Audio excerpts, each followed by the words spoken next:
नमस्कार। City news van की सांध्यकालीन समाचार सेवा में आपका स्वागत है। प्रस्तुत हैं आज की मुख्य खबरें।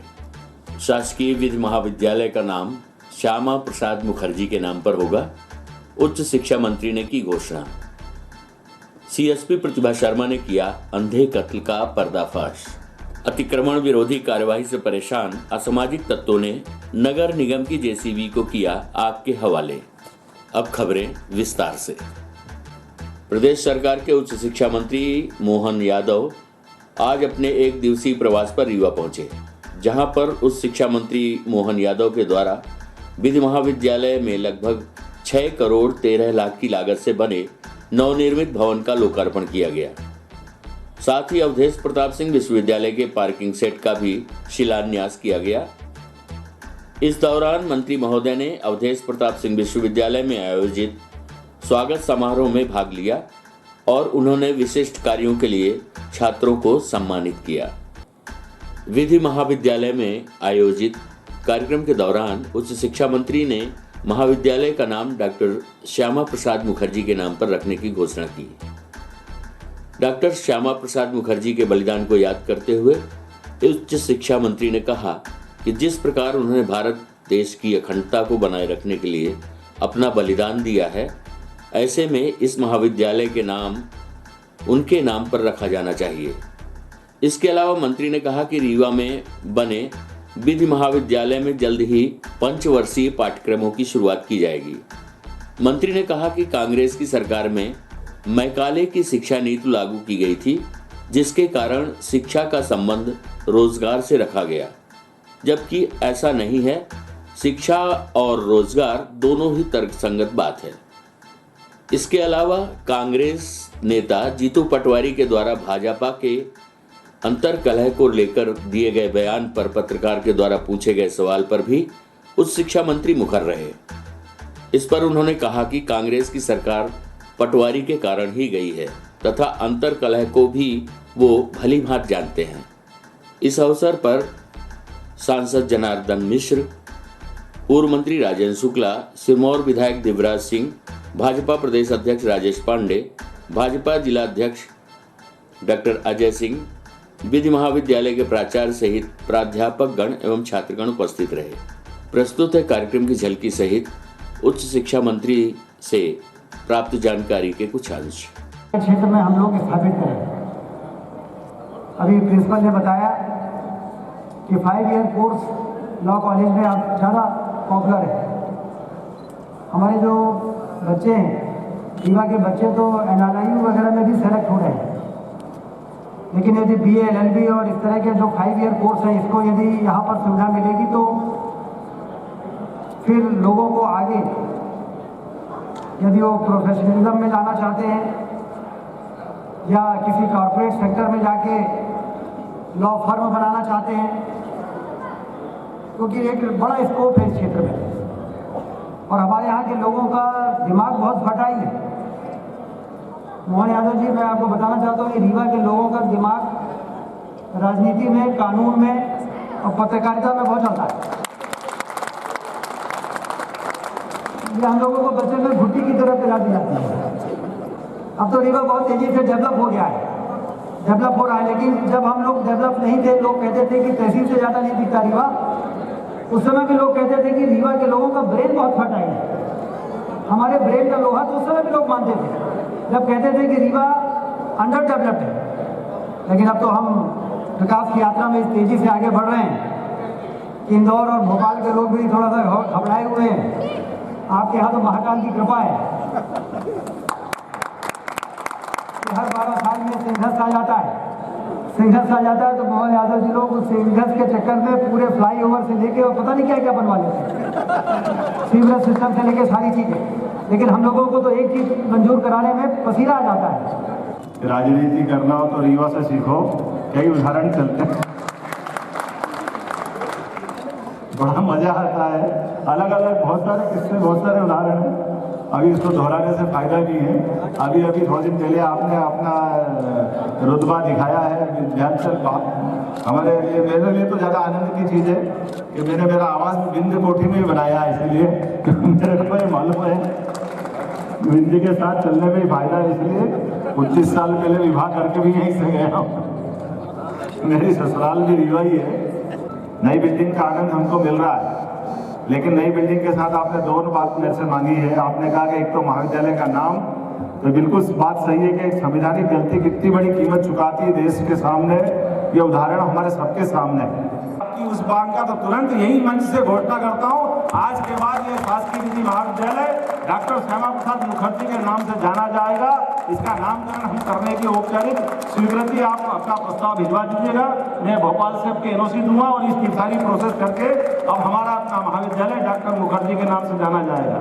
ये तो शिक्षा का संबंध कभी रोजगार से नहीं रहा, लेकिन दुर्भाग्य देखिए यही कारण है कि उच्च शिक्षा में आने के बाद सिवाय वो अपना एक आदमी जो अभी कोई स्कूल के बाद मिडिल के बाद भी काम छोड़ दे और किसी और जगह चला जाए तो 10-20 हज़ार मामूली बात है, कमा लेता है। लेकिन हमारा पढ़ा लिखा रोजगार वाला व्यक्ति जहाँ खड़ा होता है वो 5,000 में 15-15 साल से काम करने को तैयार है, क्योंकि उसको बाकी काम करने में शर्म आती है।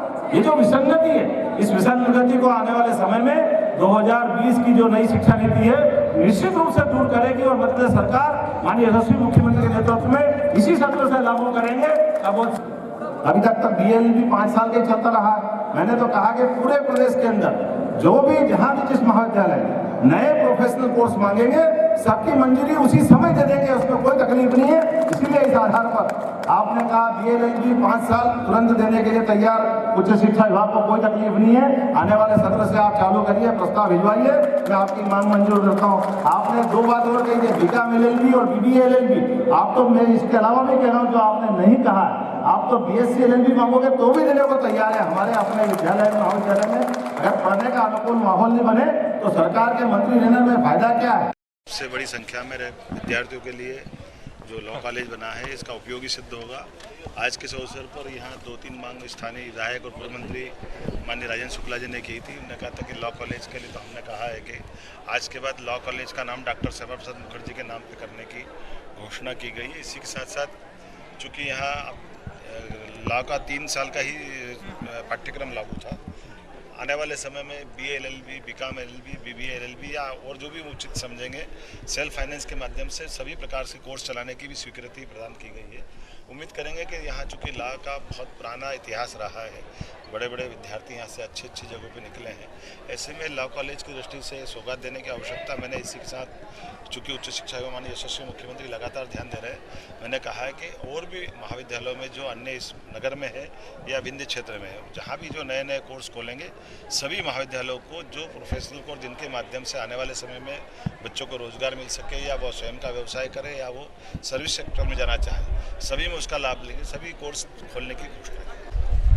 हमने कहा कि शिक्षा से ही रोजगार मिलेगा, ये गलत है। जो कांग्रेस अंग्रेजों के टाइम पे चला आया था कि डिग्री के बाद नौकरी मिलेगी, हमारा कहना शिक्षा से उसका स्वयं का कॉन्फिडेंस भी बढ़ना चाहिए, वो स्वयं का व्यवसाय भी कर सके तो कोई दिक्कत नहीं। लेकिन खाली डिग्री के लिए पढ़ना अगर कोई चाहता है तो डिग्रियाँ देने का जो जमाना था वो चला गया। नई शिक्षा नीति में अब इसकी कोई गुंजाइश नहीं है। अब तो नई डिग्री शोध सहित मिलने वाली, रिसर्च में जो जाना चाहता है वही उच्च शिक्षा में आएगा। क्लास 6 के बाद ही नई शिक्षा नीति ये कहती है कि वो अगर तकनीकी कौशल में जाना चाहता है तो तकनीकी क्षेत्र में जाए और अपना जीवन यापन करे।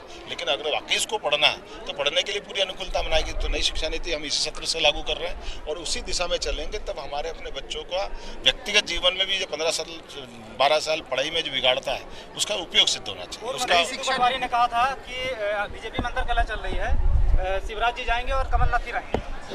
ये मुगालता वो सरकार में चलाते चलाते भी रख चुके थे और जिनके बारे में आपने नाम लिया तो उनने तो जिस ढंग का जीवन जिया हम सबके सामने है। सरकार अगर गई है तो सबसे बड़ा कारण वही थे। असामाजिक तत्वों ने नगर निगम में खड़ी जेसीबी को किया आग के हवाले। घटना की जानकारी होते ही दमकल ने आग पर पाया काबू। आपको बता दें कि कलेक्टर एवं नगर निगम आयुक्त के निर्देश पर शहर में चल रही अतिक्रमणकारियों के खिलाफ कार्यवाही के चलते ही कतिपय असामाजिक तत्वों द्वारा जेसीबी जलाए जाने की घटना को अंजाम दिए जाने की आशंका जताई जा रही है। घटना देर रात 12 से 1 बजे रात की है। वहीं नगर निगम कर्मचारियों द्वारा जिसकी शिकायत सिविल लाइन थाने में की गई, जिसके मौके पर पहुंचे थाना प्रभारी ओंकार तिवारी द्वारा घटना स्थल का निरीक्षण कर डॉग स्क्वाड की मदद से आरोपियों तक पहुंचने का प्रयास किया जा रहा है। प्रस्तुत है एक झलकी सहित नगर निगम कर्मचारी एवं टीआई ओंकार तिवारी से जानकारी के कुछ अंश।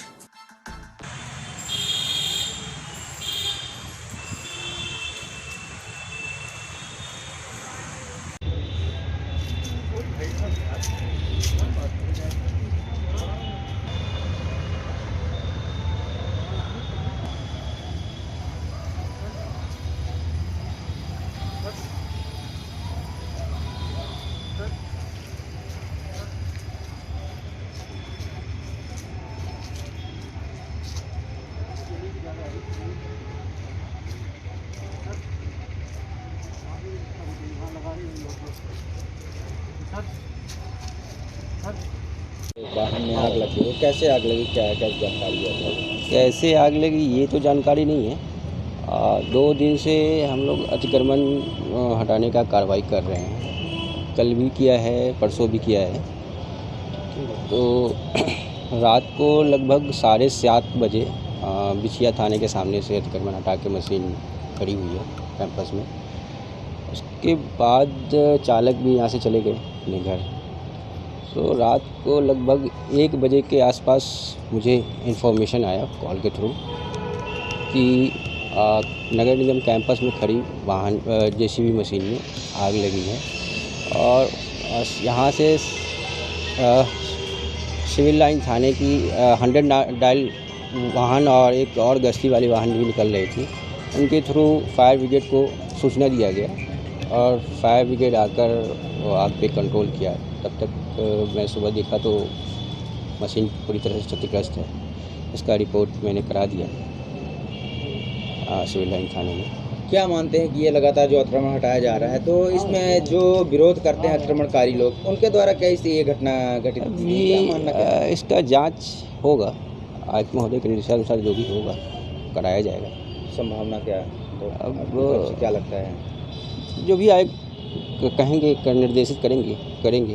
अभी तो फर्स्ट इन्फॉर्मेशन रिपोर्ट करा दिया है, FIR करा दिया है। फर्स्ट जो वो होना चाहिए वो तो करा दिया। जहाँ आप लोग अतिक्रमण हटाने गए थे, अतिक्रमणकारियों की जगह द्वारा हर जगह विवाद हुआ है। जी। तो मतलब ये बात हो सकती है क्या सामने अब कि अतिक्रमण हटाने पर उन्होंने ऐसा काम किया? नहीं, अभी इस पर कुछ क्लियर बोलना उचित नहीं है कि अतिक्रमणधारियों द्वारा ये कार्रवाई किया गया या फिर किसी और द्वारा किया गया। ये तो जांच होने के बाद पता चलेगा। और तो गाड़ियाँ कुछ नुकसान नहीं हुआ? नहीं, और गाड़ी नहीं, बस एक ही मशीन। नाम किस पद पर है? जी, नाम और पद बताओ। मुरारी कुमार नाम हुआ, वाहन प्रभारी। आज सुबह जेसीबी में आग लगने की रिपोर्ट थाने पर हुई है, जिस पर से प्रकरण पंजीबद्ध किया गया है। अब नगर निगम द्वारा लगातार जेसीबी से अतिक्रमणकार हटाया जा रहा है। निश्चित है किसी न किसी कोई न कोई जिनका के अतिक्रमण हटाया गया हो वो इन्वॉल्व होंगे। बाकी नगर निगम में जेसीबी से और अन्य व्यक्तियों की तो कोई बुराई है नहीं और ये काम निश्चित तौर पर रंजिशन किया गया है। कोई न कोई जिसका कि अतिक्रमण हटाया गया होगा वो जरूर इन्वॉल्व होगा। अंधे कत्ल का हुआ पर्दाफाश। थाना प्रभारी अमैया की सक्रियता के चलते घटना के 20 दिनों के भीतर ही आरोपी हुआ गिरफ्तार। पुलिस अधीक्षक रीवा श्री राकेश कुमार सिंह, अतिरिक्त पुलिस अधीक्षक श्री शिव कुमार वर्मा एवं नगर पुलिस अधीक्षक श्रीमती प्रतिभा शर्मा के मार्गदर्शन में थाना प्रभारी अमैया शिवा अग्रवाल द्वारा बीते दिनों 7 फरवरी को सूचना प्राप्त हुई कि पीके स्कूल के सामने रीवा टायर हाउस के पास एक अज्ञात व्यक्ति मृत अवस्था में पड़ा है। आमजन की सूचना पर मर्ग क्रमांक 021 धारा 174 जाब्ता फौजदारी कायम कर विवेचना में लिया गया। इस संबंध में सीसीटीवी फुटेज के आधार पर एक व्यक्ति संदेह के दायरे में आया। कड़ाई से पूछताछ किए जाने पर उस व्यक्ति ने अपना नाम करण उर्फ करण सोधिया, पिता राम सखी, उम्र 22 वर्ष, निवासी ग्राम हटवा, थाना कमरजी, जिला सीधी बताया गया और हाल मुकाम बोदाबाग रीवा। इस संबंध में हम आपको बता दें कि उसने ये स्वीकार किया कि बीड़ी मांगने को लेकर उसका अज्ञात व्यक्ति से विवाद हुआ था, जो गांजा में मिलाकर बीड़ी पीना चाहता था। मना करने पर गाली देने लगा और नए बस स्टैंड की तरफ चल दिया, जिस पर आरोपी ने एक बड़ा पत्थर उठाकर उसे मारा, जो उसके सिर एवं चेहरे पर लगा। हम आपको बता दें कि आरोपी गिरफ्तार हो चुका है, किंतु मृतक की पहचान अभी तक नहीं हो पाई है। प्रस्तुत है सीएसपी प्रतिभा शर्मा से जानकारी के कुछ अंश। मैडम, हत्या के मामले में एक आरोपी की गिरफ्तारी हुई है, पूरा मामला? ये 6 से 7 फरवरी की रात यहाँ पर एक अज्ञात शव मिला था, जिसको कि पोस्टमार्टम में आया कि पत्थर से मार के उसकी हत्या कर दी गई है। पिछले इतने दिनों से थाना प्रभारी के द्वारा, शिव अग्रवाल के द्वारा भरपूर मेहनत की गई, जिसमें सीसीटीवी फुटेज और साइबर सेल के माध्यम से एक आरोपी को पकड़ा गया है, जिसका नाम करण सोंदिया है, सीधी का रहने वाला है, और उसके द्वारा ये कृत्य कारित किया गया। क्या वजह थी, क्या कारण सामने आया है? जितना उसके द्वारा बताया गया है कि दोनों में हाथापाई हुई है किसी बात को लेकर, छोटी मोटी बात को लेकर, उसके बाद ये हादसा हो गया। मतलब कौन था मैडम उसकी पहचान? अभी तक वो अज्ञात है और उसकी तलाश जारी है। मैडम, वो सीधी से रीवा क्या करने आया था कि हत्या कर दिया? इसके बारे में लेबर मजदूरी का काम करता था। क्या नाम है? करण सोंदिया। इसमें साइबर की क्या महत्व है? वो गोपनीय है, उसको हम रिवील नहीं कर सकते। मतलब क्या करता था मैडम? अभी अज्ञात है, चूँकि राहगीर, जितना हमारी समझ में आया सीसीटीवी फुटेज के माध्यम से, वो बस से उतरे हैं और कहीं जा रहे थे, तो जितना समझ में आया वो राहगीर थे, कहीं जाना था उनको, और इस बीच ये हादसा हो गया। पूर्व प्राचार्य पर भाजपा सांसद का तंज। ईओडब्ल्यू की जांच पर शामिल होने वाले कैसे दे सकते हैं बच्चों को बेहतर शिक्षा। आपको बता दें कि आज शासकीय विधि महाविद्यालय का लोकार्पण उच्च शिक्षा मंत्री मोहन यादव द्वारा किया गया। इस कार्यक्रम के दौरान भारतीय जनता पार्टी के सांसद श्री जनार्दन मिश्र ने ठाकुर रणमल सिंह महाविद्यालय के पूर्व प्राचार्य डॉक्टर रामलला शुक्ल के ऊपर तंज कसते हुए बच्चों के बेहतर शिक्षा के प्रति अनियमितताओं को लेकर उनके खिलाफ ईओडब्ल्यू की जांच चल रही है, जिसके जिम्मेवार उन्हें ठहराया जा रहा है। वहीं बीते दिनों शासकीय आदर्श विज्ञान महाविद्यालय के प्राचार्य पंकज श्रीवास्तव के द्वारा शराबखोरी करते का वायरल हुए वीडियो पर भी सांसद द्वारा निशाना साधा गया। हमेशा ही अपनी बयानबाजी को लेकर सुर्खियों पर रहने वाले भाजपा सांसद जनार्दन मिश्र ने कहा कि ऐसे शिक्षकों के द्वारा बेहतर शिक्षा मुमकिन नहीं है। इस संबंध में पुराने प्राध्यापक पीसी सरकार जैसे गुरुओं का उदाहरण देते हुए उन्होंने कहा कि अब वैसी गुणवत्ता शिक्षा जगत में नहीं दिखती। रीवा शिक्षा के क्षेत्र में एक समय इसका डंका बजता था, जैसा अभी प्रिंसिपल साहब ने बताया कि दूसरे नंबर का ये लॉ कॉलेज था मध्य प्रदेश का, स्वतंत्रता के पहले लॉ कॉलेज है, प्रतिष्ठा जाती रही। और आज हमारे पास भले यूनिवर्सिटी है, कॉलेज है तमाम, लेकिन गुणवत्ता के मामले में जो चर्चा पहले 30 साल पहले हमारी होती थी, आज वो नहीं है। उसके पीछे मेरी जहाँ तक मान्यता कि इन संस्थाओं को वो उच्च स्थान दिलाने में हमारे गुरुजनों का बहुत बड़ा योगदान था।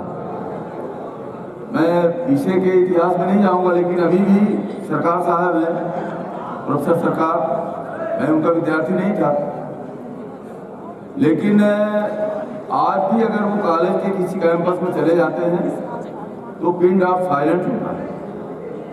प्रोफेसर सरकार के नाम से आज भी विद्यार्थी नतमस्तक होकर के झुकते हैं, चरण धूल लेने का प्रयास करते हैं, लेकिन वो क्वालिटी शिक्षकों की खत्म हुई।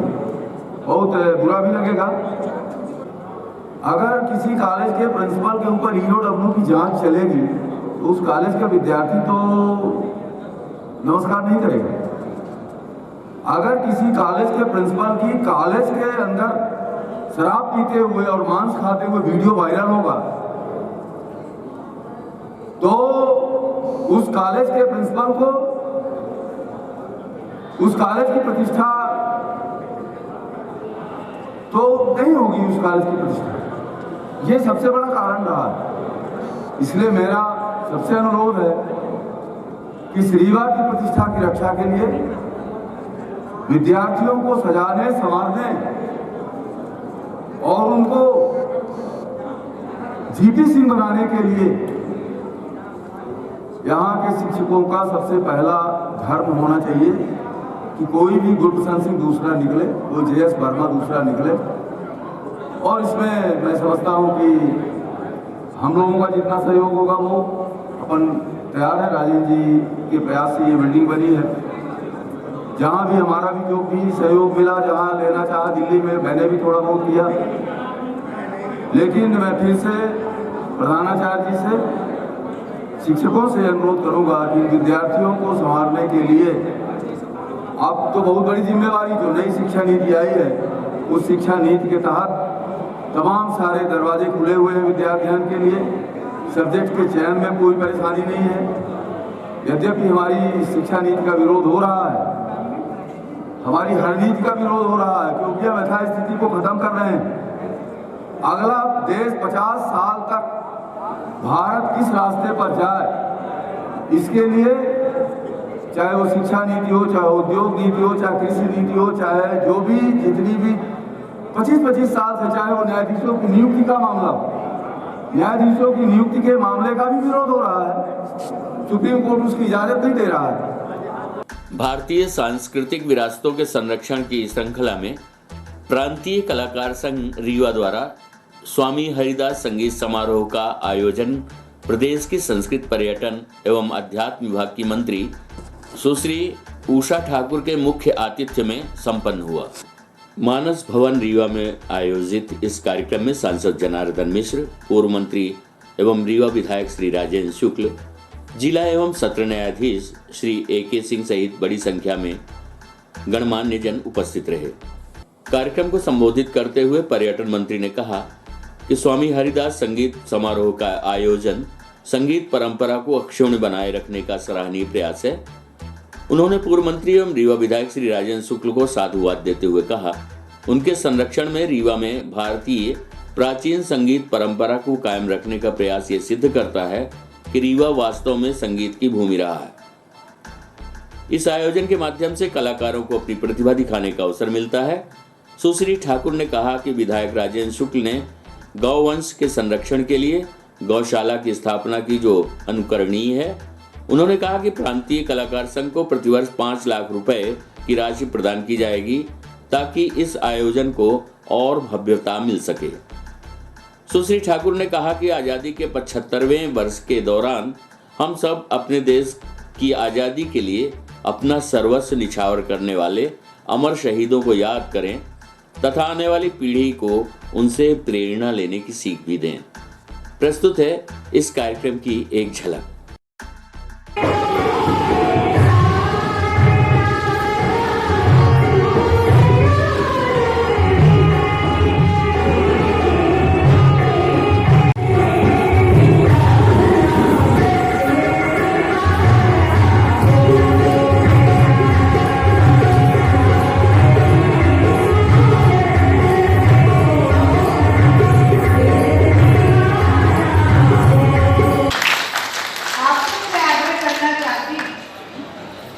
कि बेशक व्यवस्था है कि एक व्यक्ति मंत्री बन जाए, पर वो सर्वज्ञ नहीं होता। ये विभाग आप सबका है, आप सबसे प्रार्थना है आपका कोई सुझाव, कोई मार्गदर्शन हो कि विभाग कैसे और अच्छे कामों को कर पाए, तो मैं आप सबका को आमंत्रित करती हूँ, आपका आह्वान करती हूँ कि आप सभी को हमारा मार्गदर्शन। भैया का आदेश हुआ है प्रांतीय कलाकार संघ मध्य प्रदेश को 5 लाख रुपए प्रतिवर्ष अनुदान विभाग की ओर से मिले। भैया आपका आदेश का लागू पर है, आप जैसा कहेंगे विभाग उसको अच्छे से ताकि ये कार्यक्रम पाश्चात्य देशों के प्रभाव में मुगलों का लंबा गुलामी का काल, फिर अंग्रेजों का, इस बीच में कहीं न कहीं वैदिक जीवन पद्धति हमसे दूर हुई और आप यकीन मानिए कि इसी वजह से आज इस अज्ञात शत्रु से हम सबको जूझना पड़ रहा है। मैं प्रार्थना करना चाहती हूँ कि वैदिक जीवन पद्धति विज्ञान की कसौटी पर कसी हुई है, आप यकीन रखिए अपने पुरखों पर और उसे जीवन में अक्षरशः उतारिए, कोई कष्ट आपको। आज की खबरों में बस इतना ही। कल हम पुनः उपस्थित होंगे नई खबरों के साथ। तब तक के लिए हमें इजाजत दीजिए। नमस्कार।